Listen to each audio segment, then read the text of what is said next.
कोई दो जख्मी पहुंचेगा मदीने के तरफ दौड़ेगा दीवाना मोहम्मद का अल्लाहुम्मा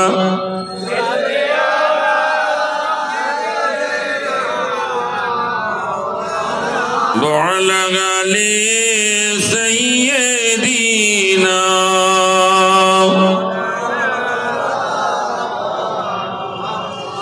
भाईरा बाबाजीरा नौजवानेरा ओ भाईरा बोनेरा बेटीराও শোনেন আল্লাহর নবীর मोहब्बत ওই মানুষগুলো করেছেন বটে আল্লাহর নবী তাদেরকে সান্ত্বনা দেওয়ার জন্য আল্লাহর কোরআন নাযিল হবে অপেক্ষায় আছেন গো কি সান্ত্বনা দেওয়া যায় ওরা বলে ইয়া রাসূলুল্লাহ ইয়া হাবিবাল্লাহ হযরত সাওবান রাদিয়াল্লাহু তাআলা আনহু আমার রাসূল তাকে আজাদ করে দিয়েছিলেন একজন গোলাম ওই সাওবান কাঁদে আর কাঁদে ইয়া রাসূলুল্লাহ ইয়া হাবিবাল্লাহ আমি আমার জীবন অপেক্ষা আপনাকে মহব্বত করি রাসূল বললেন ঠিক আছে তবে দেখছো এসেছো মহব্বত হয়েছে তোমার কি শরীরটা খারাপ আল্লাহর নবীর সাহাবা বলছে না ইয়া রাসূলুল্লাহ এই জগতের জন্য কাঁদি না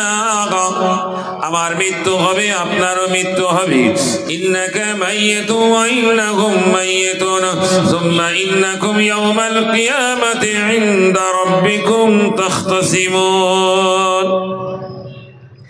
আপনারও মৃত্যুর বিষয়ে আয়াত নাযিল হয়ে গেছে অতএব আপনারও মৃত্যু হবে ইয়া রাসূলুল্লাহ আল্লাহর নবী বললেন বরহাক তুমি সত্য বলেছো তাই আমার আগে যারা এসেছিলেন তারা কেউ নাই আমাকেও রাখা হবে না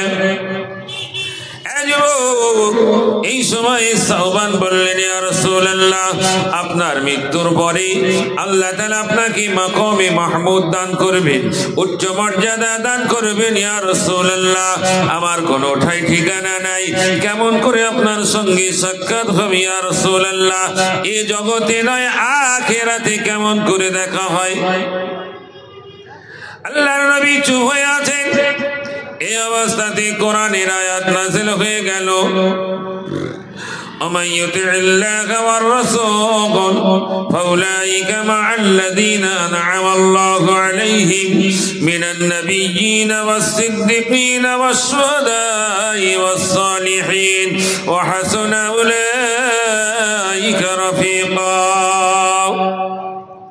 যারা আল্লাহ এবং আল্লাহর রাসূলের সঙ্গে থাকে আল্লাহ রাসূলের ইত্তেবা করে আল্লাহর হুকুম রাসূলের সুন্নাত অনুযায়ী পালন করে এই মানুষগুলোকে বলা হলো ফাউলাইকা মাআল্লাযীনা আনআমাল্লাহু আলাইহিম এই মানুষগুলো তাদের সঙ্গী বানিয়ে দেওয়া হবে আমার আল্লাহ তাআলা যাদেরকে রাজি হয়ে গেছে যাদেরকে পুরস্কৃত করেছেন এই রকম মানুষদেরকে সঙ্গী বানিয়ে দেওয়া হবে আল্লাহর নবী সাল্লাল্লাহু আলাইহি ওয়াসাল্লামের উপর আয়াত নাযিল হলো তারপরের কথা হলো মিনান নাবিয়্যিনা ওয়াস সিদ্দিকিনা ওয়াস শুহাদাই ওয়াস সালিহিন এই চার কিসম চার দলের মানুষ এদের বন্ধু বানিয়ে দেওয়া হবে আমার আল্লাহ বললেন হাসুনা উলাইকা রাফিকা এই চার বন্ধু এই বন্ধুদের সঙ্গী হয়ে যাবে গো কত তার সম্ভব বন্ধুত্ব হয়ে গেল এই সঙ্গীগুলো কত উত্তম সঙ্গী তার জীবনে ঘটবে গো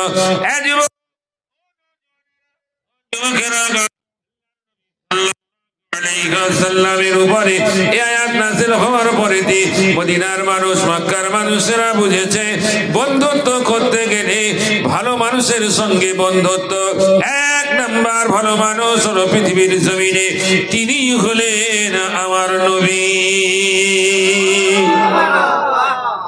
জোরে বলে আরো জোরে বলে নবীর মহব্বতে এসেছে সাহাবা হয়েছে নবীর মহব্বতে এসেছে শহীদ হয়েছে নবীর মহব্বতে এসেছে সালেহ হয়েছে সাওবান এই আয়াত নাযিল হয়েছে, ওয়া হাসুনা উলাইকা রফিকা, তারা কতই না উত্তম সঙ্গী, উত্তম বন্ধু তোমার হবে। জি ভাইরা আমার, নওজওয়ানেরা, যুবকেরা, এদের কি বলা হলো? লাহুমুল বুশরা দুনিয়া ওয়া ফিল আখিরাহ, জগতে তাদের সুসংবাদ আছে, আখিরাতেও সুসংবাদ আছে, খবর ভালো। আহা, হযরত ইমাম আহমদ বিন হাম্বল রাহমাতুল্লাহি আলাইহি জগৎবাসীকে জানাচ্ছেন তার জীবনের, তার ইতিহাস, তার মনের বাসনা কামনা জানাচ্ছে তার উস্তাদ হযরত মুহাম্মদ বিন ইদ্রিস রাহমাতুল্লাহি আলাইহি, যার নাম হলো ইমাম শাফিঈ।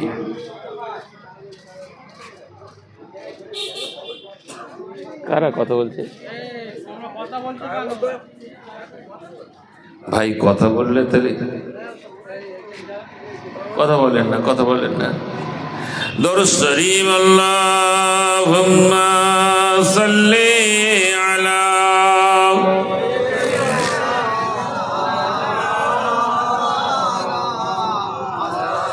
ওয়ালা আলি সাইয়্যিদিনা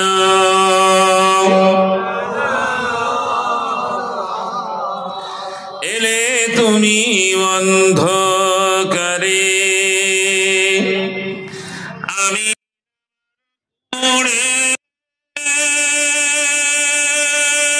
ঘরে তোমার মতো শ্রেষ্ঠ মানুষ আর আসবে না। রাসূল আমার কাজে করবে অনুপ্রেরণা। দরুদ আল্লাহুম্মা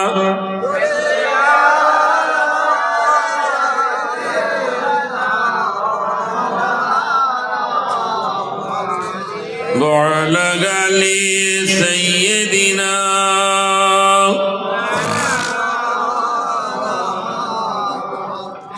ইমাম আহমদ বিন হাম্বল রাহমাতুল্লাহি আলাইহি এই খুশির সংবাদ জগতের মানুষকে শোনাবে।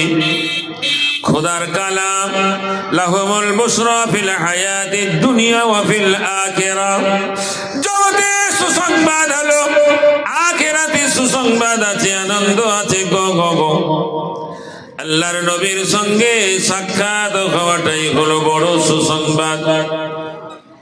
ইমামে আযম রাহমাতুল্লাহি আলাইহি তার জীবনের সুসংবাদ হলো নবীর সঙ্গে সাক্ষাৎ। ইমাম শাফি রাহমাতুল্লাহি আলাইহির জীবনের বড় সুসংবাদ হলো নবীর সঙ্গে সাক্ষাৎ। তোমার পীর মুসাদ্দিদ জামান দাদা হুজুর কিবলা রাহমাতুল্লাহি আলাইহির পীর হযরতে সুফি ফাতিহ আলী ওয়াইসি হুজুরের জিন্দেগি জীবনের সুসংবাদ হলো রাসূল নোমা পীর হিসাবে গণ্য হলো, রাসূলকে দেখাই হলো বড় সুসংবাদ।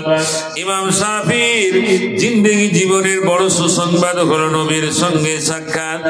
তার আখিরাতের সুসংবাদ জগৎবাসীকে তারই শাগিরদ, তারই ছাত্র হযরত ইমাম আহমদ বিন হাম্বল রাহমাতুল্লাহি আলাইহি পরিষ্কার করে দিলেন। আমার ওস্তাদ যেদিন ইন্তেকাল হয়ে যায়, আমি আহমদ কাতর হয়ে গিয়েছিলাম, বড় অসহায় হয়ে গিয়েছিলাম। আমার জিন্দেগিতে মনে হয় আর কেউ আপন বলে কেউ নাই। আমার মসলা মাসাইল হাদিস গুলো যার কাছে আমি শুধরে নেব, আমার মুখস্থর বিষয়গুলো যাকে আমি ওই রকম দৌড় করব। আরে ইমাম শাফি জগৎ থেকে বিদায় নিয়েছেন, আল্লাহর কাছে কাঁদে, ওগো আল্লাহ আমাকে অন্তত স্বপ্নের মধ্যে একবার দেখিয়ে দিন। ইমামে আহমদ বিন হাম্বল রাহমাতুল্লাহি আলাইহি আরে যার বিষয় ইমাম শাফি একদিন বলেছিলেন, আমার শাগরেদ ইমাম আহমদ বিন হাম্বল জেলখানার মধ্যে তাকে যে প্রহার করা হয়েছিল, আরে তার সেই জামাটা কুর্তা, তার যত রক্ত লেগে গিয়েছিল, তার শরীরের রক্ত ভেজা ওই কাপড়টা আমি সাফি যদি জিন্দেগি জীবনে আমি নিয়ে আমার বুকে ধারণ করে যদি আমি কবরবাসী হয়ে যাই, আমি কবরে গিয়ে আর যখন সওয়াল করবে আমি বলবো আমার বেশি পুঁজি নাই, আমার কাছে কিছু নাই, আমার শাগরিদ ইমাম আহমদ বিন হাম্বলের জেলখানায় পেটাই করা সেই জামা ছেঁড়াটা আমি বুকে ধরে এনেছি। আমার মনে হয় এই জামার ওসিলায় কবরের আযাব মাফ হয়ে যাবে। ওস্তানার সঙ্গে দুজনের মহব্বত, দৃঢ়তা, একাগ্রতা, মনোবল নিয়ে জিন্দেগি জীবনে পরিচালনা করেছেন ইমাম আহমদ বিন হাম্বল রাহমাতুল্লাহি আলাইহি। রাত্রে তাহাজ্জুদের নামাজ পড়বার পরে আমার আল্লাহ সাকিনা দিয়ে দিলেন, রহমত নাযিল করলেন, ওই পাটির উপরে তিনি ঘুমিয়ে পড়লেন। আহারে, এরকম মুহূর্তে দেখতে পাওয়া যায় ইমাম শাফি রাহমাতুল্লাহি আলাইহি তার সম্মুখে সে হাজির হয়ে গেল। আল্লাহর ওলি ইমাম আহমদ বিন হাম্বল রাহমাতুল্লাহি আলাইহি জিজ্ঞাসা করলেন, হুজুর আপনার ইন্তেকালের পরে আমি বড় অসহায় হয়ে গিয়েছিলাম, আমি আমার আল্লাহর কাছে দরখাস্ত করেছি, আল্লাহ কবুল মঞ্জুর করেছেন, আপনার সঙ্গে সাক্ষাৎ হয়ে গেছে হুজুর, এবারে বলুন আল্লাহ আপনার সঙ্গে কি ব্যবহার করেছে? হযরত ইমাম শাফিঈ রাহমাতুল্লাহি আলাইহি আর তার শাগিরকে জানাচ্ছে, বাবা আহমদ আল্লাহ তাআলা আমাকে ক্ষমা করে দিয়েছে। জোরে বলেন সুবহানাল্লাহ, আরো জোরে বলেন সুবহানাল্লাহ। হুজুর বিষয়টা বলুন, আর কিছু এগিয়ে চলুন, আর কি উপহার আপনাকে দিয়েছে, ক্ষমা তো করলে। বলছে বাবা আহমদ আল্লাহ তাআলা খুশি হয়ে গিয়ে আমাকে দুইটি জান্নাতি নারী হুরের সঙ্গে আল্লাহ বিবাহ দিয়েছে। আরো জোরে বলেন সুবহানাল্লাহ। হযরত ইমাম আহমদ বিন হাম্বল রাহমাতুল্লাহি আলাইহি বললেন, হুজুর আর কি বিষয় একটু খুলে বলুন, আরো বিষয় জান্নাতের বিষয় খুলে বলুন। বলছে আমি দেখলাম আরেকজন সুফিয়ান সাউরি হাদিসের রাবি, এই সুফিয়ান সাউরিকে দেখলাম জান্নাতের মধ্যে আল্লাহ তাআলা তাকে দুইটি ডানা দিয়ে দিয়েছে, ওই ডানা মেলে মেলে মেলে মেলে গোটা জান্নাতটা পরিদর্শন করে। হুজুর এবার আল্লাহ যে আপনাকে দুইটি হুরের সঙ্গে বিবাহ দিয়েছে, এই বিষয়টা কেন হলো?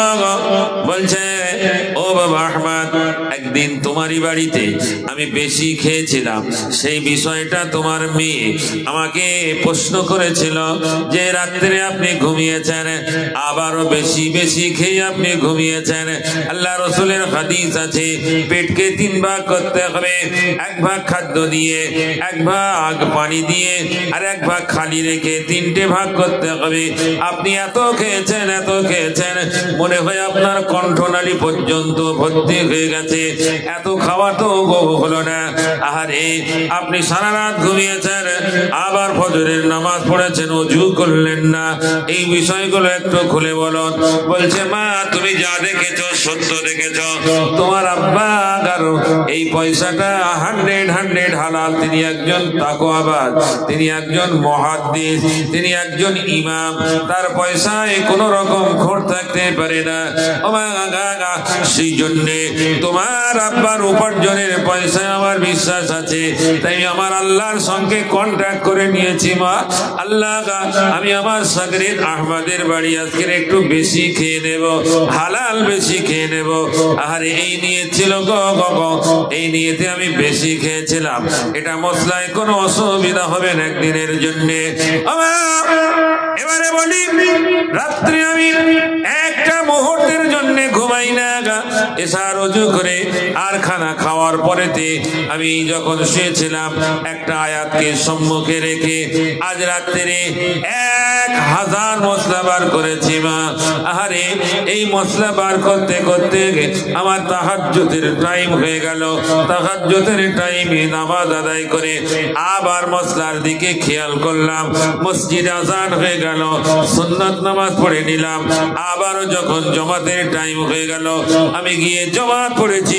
ওমা, আমি ঘুমাই না, সারা রাত ধরে আমি আল্লাহর ইবাদত ছিলাম। জোরে বলেন, আরো জোরে বলেন সুবহানাল্লাহ। ও বাবা আহমদ, আমার মুসলিম জগতের মানুষ যখন দেখেন আমার প্রশংসায় পঞ্চমুখী হয়ে যায়।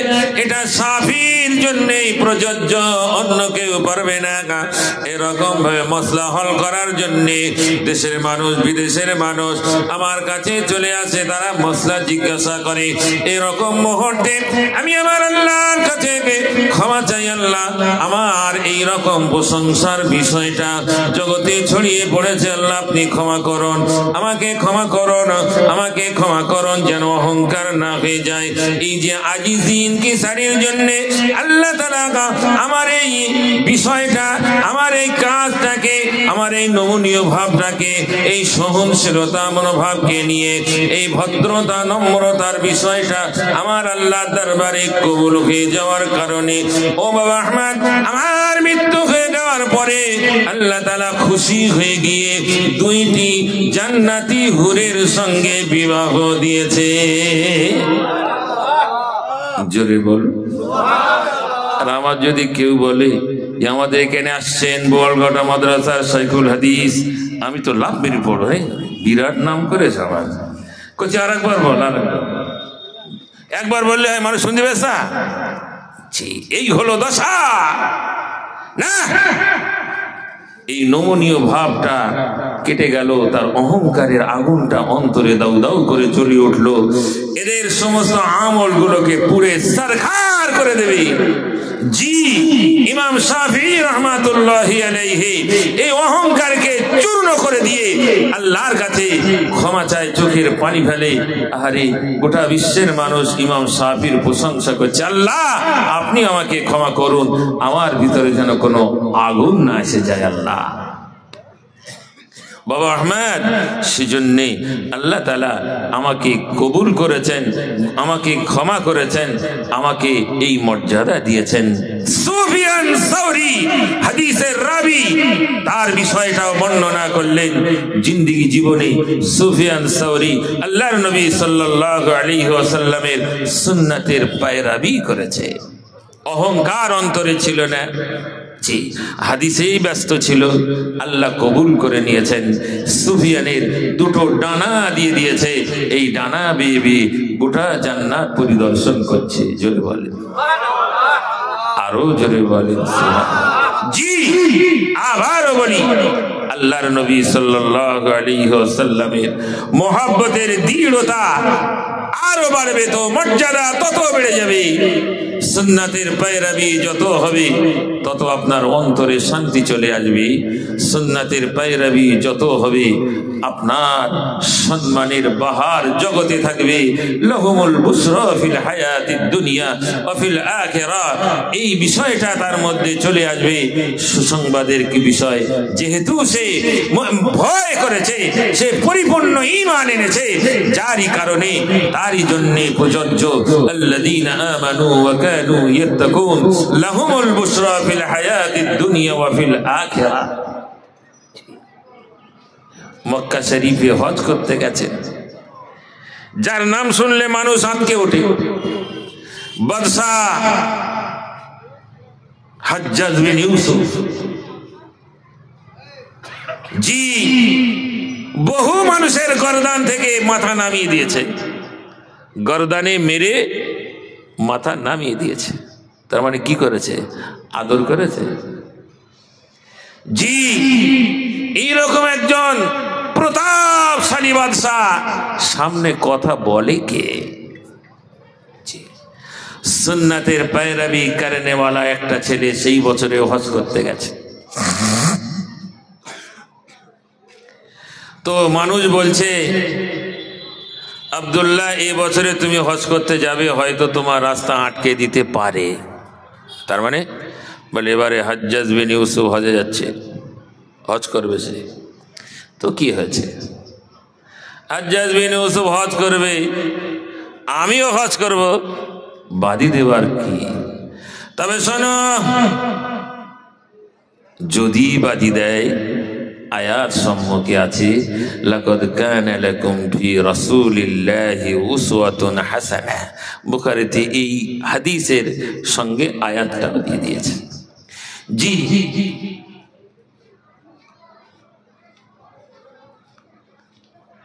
যখন আরাফার ময়দানে, আজ তো গাড়ি করে নিয়ে যায়, তখন ছিল উট, ঘোড়া, গাধা, এই সমস্ত ছিল। তো ভোরে ভোরে গিয়েছে, হাজ্জাজ বিন ইউসুফ ঘুমিয়ে পড়েছে আরাফায় গিয়ে। দ্বিপ্রহর সূর্য মাথার কাছে ঢলে যাবে পশ্চিম আকাশে, জোহরের ওয়াক্ত চলে আসবে। এবার তো বাদশাকে খুতবা দিতে হবে, জোহরের নামাজ হবে, খুতবা পড়তে হবে। হযরতে আব্দুল্লাহ, কোন আব্দুল্লাহ? उमरेर बेटा अब्दुल्ला, बाप का बेटा, बाप का बेटा। बापेर आवाजे शयतान पालाय, সে রক্তের ধারা তো বটে একটা দিক। দ্বিতীয় দিক হলো সুন্নতের पैरवी। হাদিসে এসেছে হযরতে আব্দুল্লাহ ইবনে ওমর আল্লাহ রসুলের সুন্নাত এত মেনেছে যে রাস্তা দিয়ে গিয়েছে, মানুষকে জিজ্ঞাসা করছে এই জায়গায় রসুল একটু বসেছিল না,